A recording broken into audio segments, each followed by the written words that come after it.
Magandang araw sa inyo mga kabansa. Kayo ay nasa Iparas kay Paras.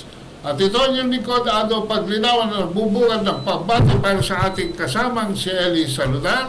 Ay, magandang araw po sa ating mga kababayan. At sa ating sekretary. Magandang araw po sa inyo lahat. Mga mahal nating mga kababayan na abalang-abalang ngayon sa kung anong mangyayari sa kanilang pagka-Pilipino.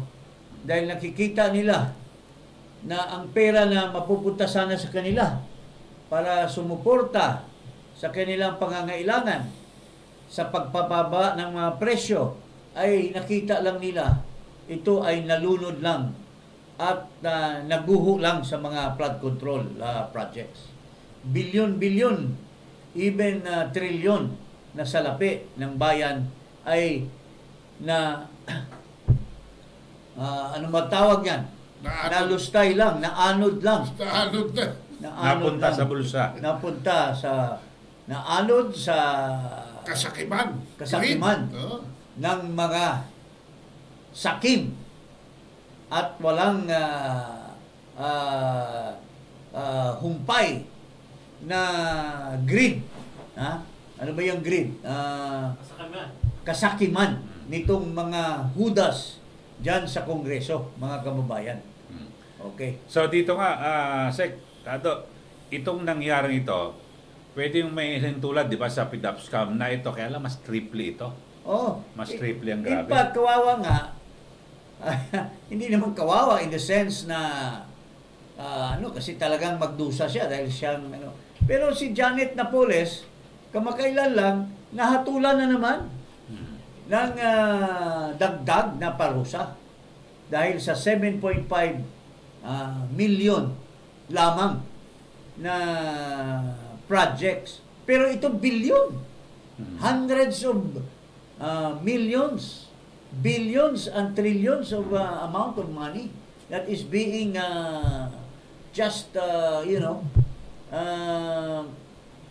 stolen just like that. And sabi mo nga, tulad doon sa PDAP, ito mas masahol pa ito ng 1,000 times. Kalaki. Oh. So, yun po mga kababayan, ito ang halaga ng pera na ginugol dyan sa flood control pa lamang. We're only talking of flood control. We're not even talking of roads and bridges.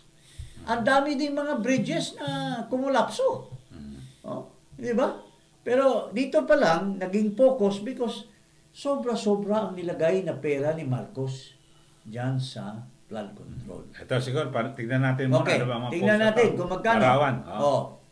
Ayan higit 1 trilyon. No. Higit 1 trilyon inilaang pondo ng pamahalaan para sa flood control ng bansa mula 2023 hanggang 2025. Alleged flood control anomalies.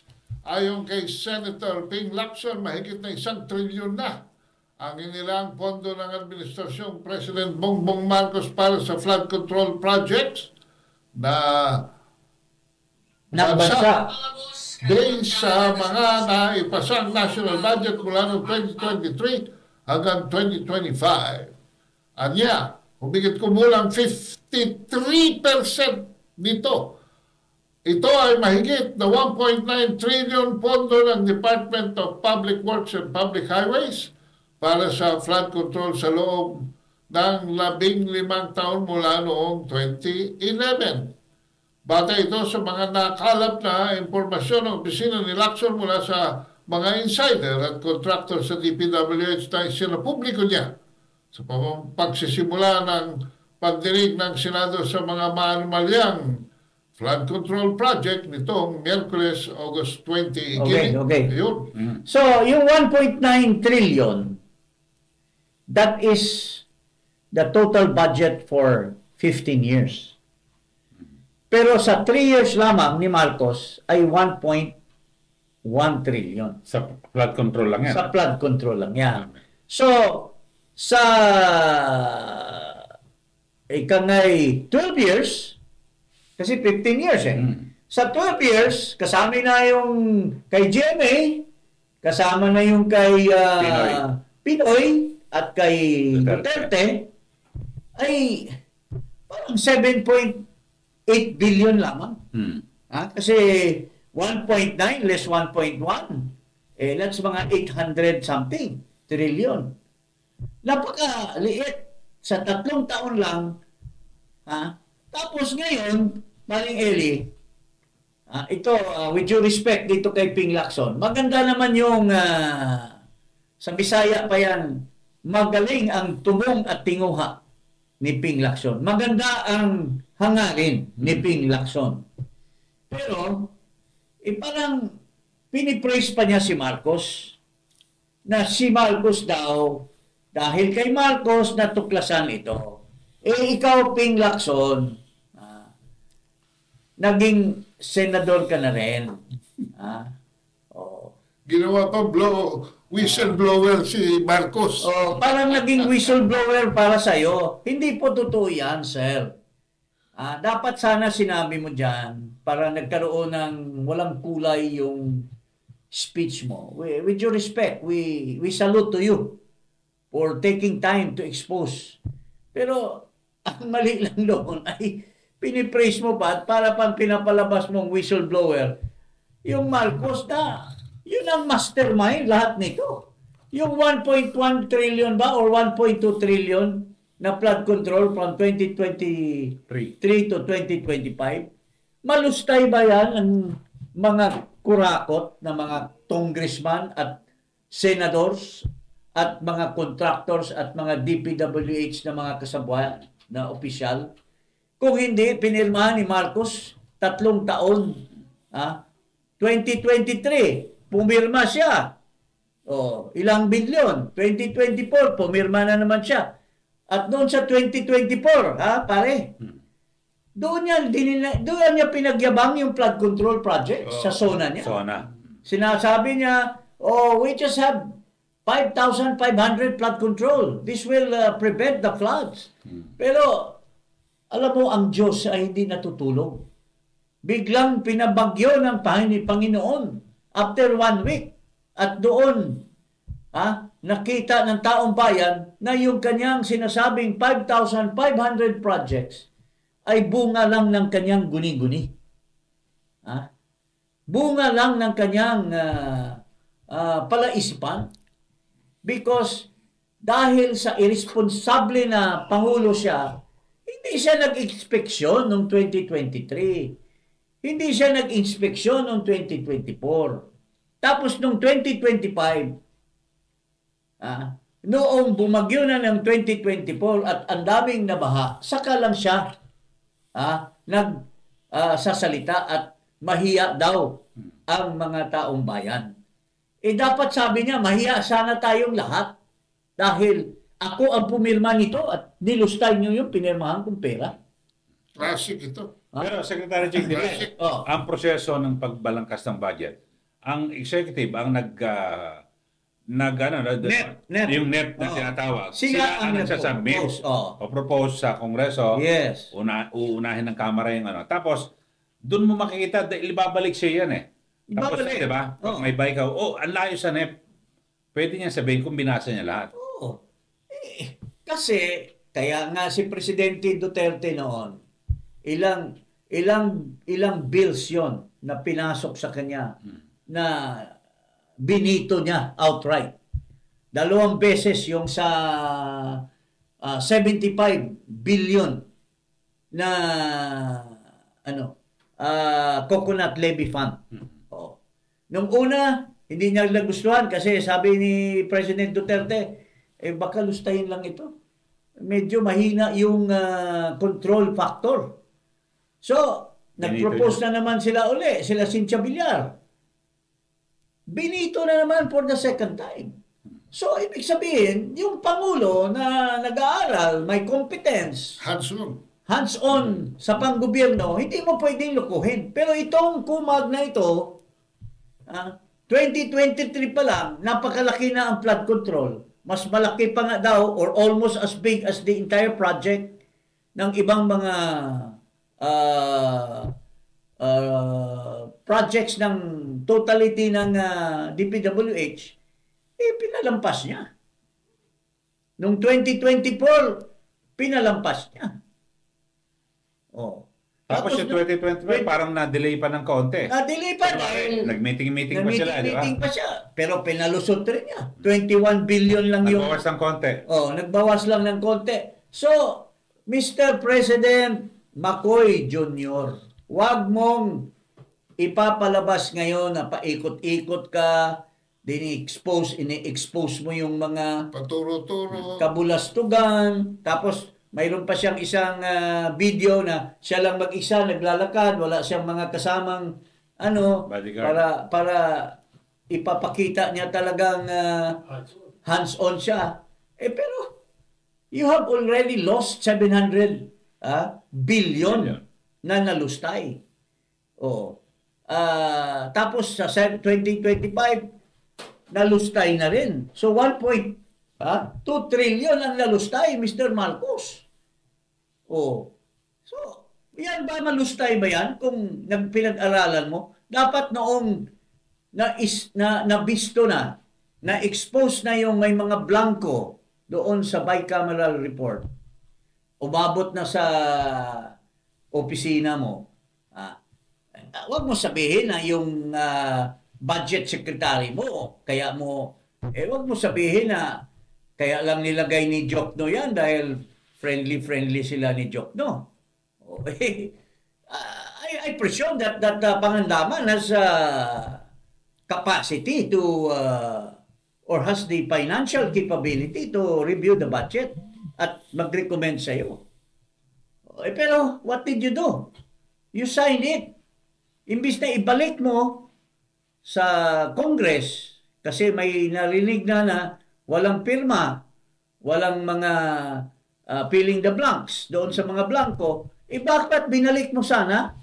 Pero nagyayabang ka na, may veto power ako, pero at the end of the day, nagmamadali daw siya, pare. Nagmamadali tayo. Tsaka ayaw ko magkaroon ng reenacted. Ngayon, after ng SONA niya noong 2025, hindi daw siya, I don't care if we will have a reenacted budget.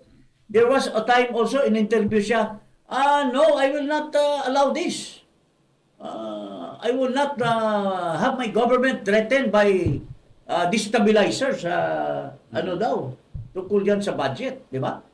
Paring Eli, anong masasabi nyo before we proceed? Pero kung talagang di-review niya ng mabuti, tapos hindi umaakma sa isinabit nilang NEP, siya mismo pwede. Magtataka na siya. So, pwedeng, pag ibinalik mo, tapos hindi ko pipirmahin yan, reenacted tayo makipagmatigasan Pero hindi yun ang intensyon Ang intensyon talaga magkalam ng pondo para may panalo niya mga kandidato niya noong 2025 election. At ito ni-reveal. Sila nag-fundraising ng ganyan. Ni-reveal ito ni Chanco. Out of the 210 billion daw, 110 billion ang nirelease niya. And sabi ni Chanco, part of that, tinirete nila si Marcos, na, boss, napirmahan na yung impeachment. Tapos hindi pa natuloy ang impeachment. Persado tayo na maibigay yung pera. Pero dahil sa advice daw ni Chanco, naiwan yung 90 billion, hindi ni-release. Pero nag-release na siya. Paano mo ngayon masasabi na i-blame mo ngayon sa mga taong bayan? Nung hindi niya na po yung desired results, naghudas siya doon sa mga kasabwat niya. Hinudas mo yung kasabwat mo to save your skin. Why? Because you have a dwindling popularity. You have a dwindling trust and confidence of the people in your government and in yourself. So naghugas ka, may Sharon. Naghugas ka. You were the Judas Iscariot. I don't know if you got 30 pieces of silver. Huwag mong sabihin na hindi ka nakapartid dyan. I'm just asking a question. Baka hindi siya. Oh, baka hindi. Baka yung kusina. Baka yung kusina. Yung babae doon sa kusina. Pero wag mo sabihin na yung anak mo na congressman din ay walang flood control project sa kanyang distrito. O di kaya dibilid. Oo. Ha? Oo. So, yun po mga kababayan, ang pangyayari. So, dahil niloloko ka or nagpaloko ka, anong nangyari? Paring Eli, ngayon, nagkaroon ilang investigasyon at nagkabistuhan. At ito na ngayon ang mga pangyayari. Sa mga nangloloko sa iyo, ang Diyos hindi rin natutulog. Nahuhuli din sila sa kanilang mga kabulastugan na mga ghost projects, mga projects na mga double funded projects, yung mga sinasubcontract lamang pero napaka inferior yung quality. Pakita mo nga yung isang issue diyan saan yung binuhos lang walang steel bars at hinuhulog lang nung tapos pag tumigas na yun na yun.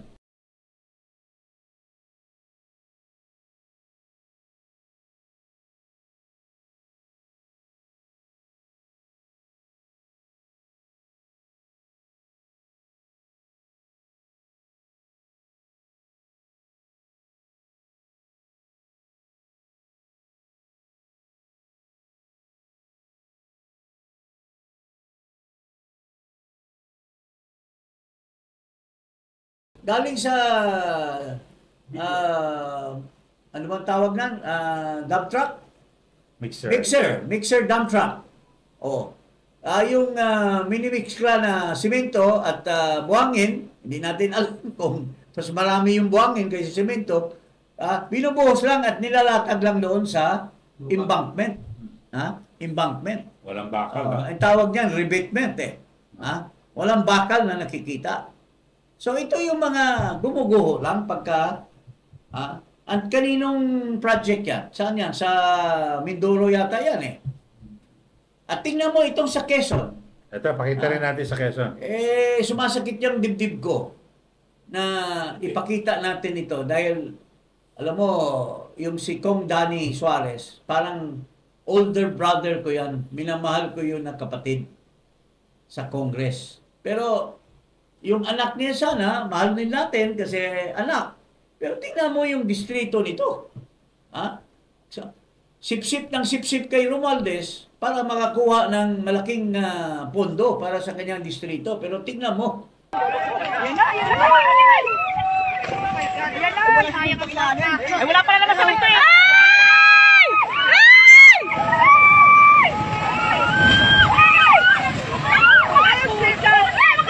Wala pa ng siminto ay, puro tawag lang.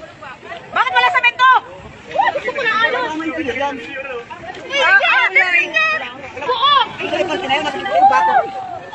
Ayoko ko lang din! Talagang ang Diyos, ang kalikasan ay hindi natutulog. At yung mga tao na masyadong mabukaka, mabukilya, madaldal sa Kongreso, pa-English pa ng todo. Kilala naman natin sila na hindi man sila abogado.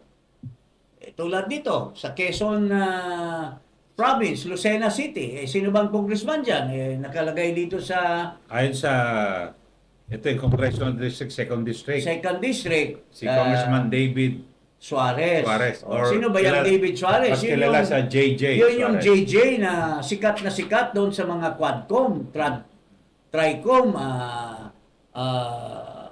ano pa yung mga committee na yan, na noong panahon ni Duterte, kilala ko naman si Manong Dani, yung tatay nito, lapit ng lapit sa mga Duterte. Lapit-lapit kay Digong. Even after nangyari itong mga ito, yung puso nila para kay Duterte. Pero dahil siguro sa flood control projects, binibira na nila yung mga Duterte. Pero ang Diyos pinapakita na yung pera na nakuha nyo dyan, hindi nyo nilagay sa proyekto. Kasi gumuguho lamang. Saan napunta?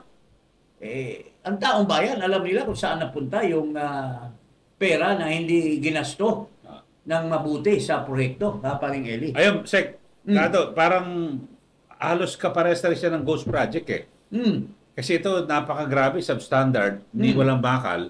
So, konting ulan, talagang maglalaho. So, parang naging multo rin. Naging multo. Ito. Yung sa Quezon, Lucena. Lucena, Sa Lucena, hindi umuulan eh. Walang baha eh. Hindi ba baba ng tubig? Pero lumakas umulan kasi kung wala ng bakal, pag umulan, lalambot ang lupa. Ano yun embankment yun Ano yung tawag nila dyan? Parang river, ano yan? River control. River control. Yun ba yung riprap? Parang riprap yun. Tama. Rebatement ang tawag nila dyan sa iba. Pagka walang bakal yan, talagang aano rin yan. Dahil maski walang ulan, pero may mga ulan sa ibang part, galing sa river, bubuhos ang river, madadala talaga yan sa agos ng river. Kung hindi matibay, may mga poste pa yung mga poste niya walang bakal yata pero yung nilagay. poste hindi buong design lang sa labas nilagyan na ng drawing. Tapos kung pasalitain mo, akala mo kung sinong mga Diyos na walang patid ang kanilang pagkatao, walang pahid ang pagkatao nila. Ang dami palang mga sikreto na mga kabulastugan na pinaggagawa. Tingnan mo naman itong panaligan. Ito 19 billion. Ito pala yung sinasabi yata ni Tiangco na 2 billion lang, naging 19 billion ang dinagdag. Biro mo? Tapos ngayon, anong sasabihin niya? Ito. Tama po natin ang Congressman ng 1st District ng Oriental Mindoro, Congressman Arnan Panaligan. Magandang umaga po, Congressman. Magandang umaga po sa inyo at kay Marong Ted Filon at sa inyo, Ms. DJ Chacha. Maraming salamat po sa pagpayag sa isang panayam ngayong umaga. Sir, ano po muna ang initial reaction ninyo kahapon sa nangyaring privilege speech ni Senator Ping Lacson? Hindi man po nabanggit ang pangalan nyo pero may naipakita pong Facebook post na galing sa inyo. Ay, siyempre tayo pinagulat at nalungkot din sa nangyaring yan dahil first time po natin nakaranas na tayo ay maitawid sa kanyang mga controversy. Tayo po matagal na naglilingkod pero ito lang po ang first time na tayo ay naitawid dito sa ganitong usapin.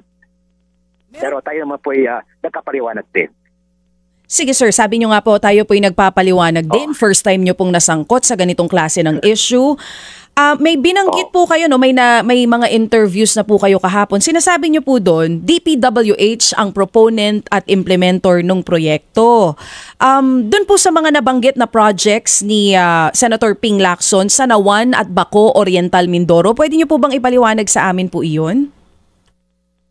Yes, una-una ay ang aming lalawigan ay talagang flood prone. Particular yung bayan ng Nauhan, dyan po nanggagaling ang malalaking baha na hindi lamang bayan ng Nawang at apektado, kundi pati yung karatig ng mga bayan ng Victoria at Calapan City. Kaya dapat po talaga ay may mga flood control dyan. Sa matagal pong panahon, hindi po napopondohan ng gobyerno yan.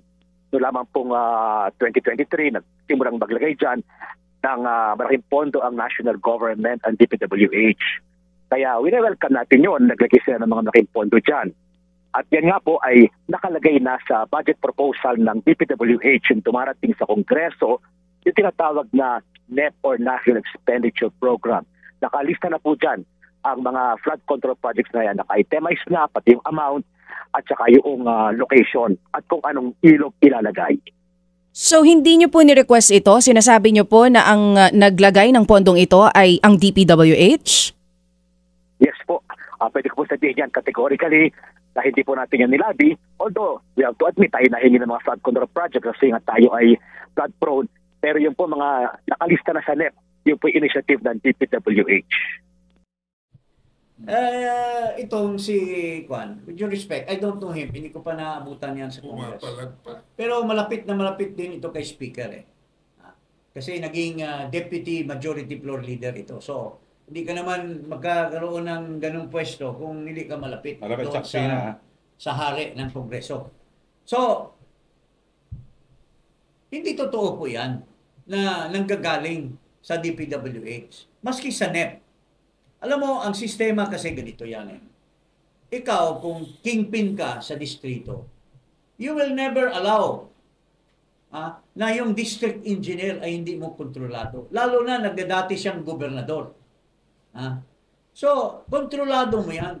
At walang project na ipiprepare ang district engineering office kung hindi clear sa'yo, clear sa congressman.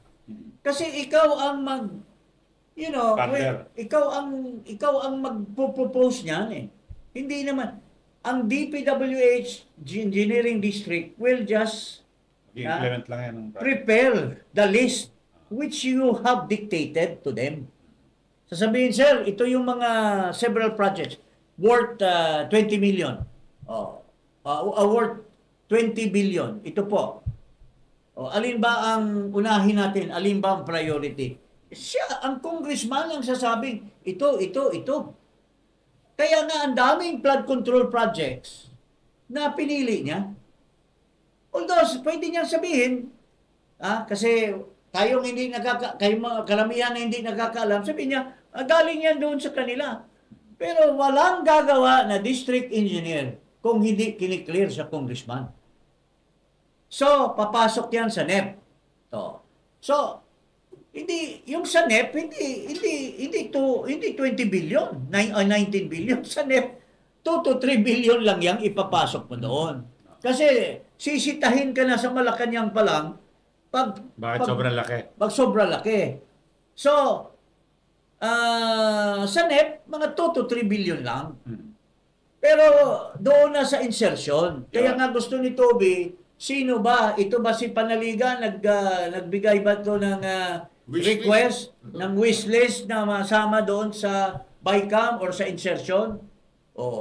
Hindi yan. In fact, dininay ni Secretary Bonoan na may kinalaman ang District Engineering Office or the DPWH Administration tungkol dyan.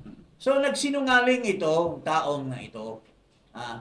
And in fact, nabuko pa siya ni Ted Filon or ni Ping Lacson mismo kasi sabi ni Ping Lacson, pinagyabang mo na ito yung mga projects mo. Mayroon kang pinost mo na, ito yung mga projects natin. These are the projects. Tapos, nauutal siya doon. Ngayon, tuloy pa rin. Pinaninindigan na lang niya yung kasinungalingan niya. But sino ba ito? Isa to sa mga bataan ni Romualdez dyan sa House of Representatives. Pero yung mga ganyang project, sabi mo, 2.2, Almasanep, sa insertion, yung parang iba, mas gusto talaga ang program eh. Tama ba yun? Para mas madaling may kalikot yung pera. Pero wala pa kasing ang program eh. Kakalikutin pa nila yun. So sa insertion yan. Doon sa BICAM diba? yan. Sabi na ni Toby, mayroong 2 distrito na isa 1 point pa, pero dinagdagan ng 20 billion. Yung isa, Ipinapark doon yung pera. Hindi, pupunta sa kanya. Kasi kung malakas siya, or there are 2 possibilities there. Okay. Pwedeng nabigyan siya ng konting dagdag, pero mayroong napakalakas na contractor. Ito nga yung i-discuss natin mamaya. May mga contractors na malakas dito sa ahente ni Saldico. Mayroon siyang 2 ahente na congressman na yun ang naglalako sa mga projects. Yung isa dating contractor, tapos yung kanyang kumpanya, kanyang party list, construction workers daw. When in fact, he doesn't represent the construction workers, he represents the contractors. We will discuss that. Mamaya, ihiwalay natin yan na episode. So ito, tapusin natin dito muna. So ito, hindi po totoo yung sinasabi ni Panaligan. Hindi po totoo yan. At yan ay huling-huli siya dito ni Ping Lacson. Pero dito, Sek, ngayon parang ang ginagawa nilang alibay, DPWH. DPWH na nga. Ang DPWH walang kinalaman yan. The only participation of the DPWH, there are 2 kinds of projects. The one from the District Engineering Office na in-insert tapos saka na lang preparahan ng project study or plan, yung tinatawag nilang plano, or yung malalaking projects na talagang ang nagtulak niyan, DPWH. Pero dumadaan yan sa mga regional development councils. Oo, yung mga malalaking projects. May proseso. May proseso yon. Oo. Pero sabi nga ni Bunuan, hindi namin natutupad yon dahil ang mga pera doon, dinadivert dito sa mga maliliit at pinaparte-parte. Kaya makikita mo doon sa pag nakakuha si congressman ng insertion, pagdating dyan, sasabihin niya sa district engineer, halimbawa, nakakuha siya ng 500 million, gagawin niya yung, para mas madali, yung mga local contractors na mga bata-bata niya doon, or yung kanyang contractor, or yung kanyang, gagawin na 50, 50, 50, 50. 10, 50 million. Oo. Ganun yan. Para mas madaling i-bidding. Kasi pagka lumampas ka kasi, complicated na, pupunta na, may limit kasi ang district engineer to bid. It goes down to the regional. May 50 million pababa sa DA. Yung 50 pataas,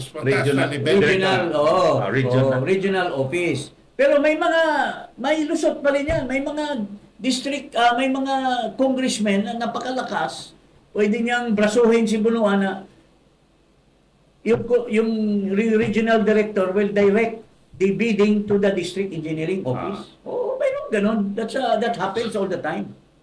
So, ganun po ang nangyayari. So, all these things that's going on ay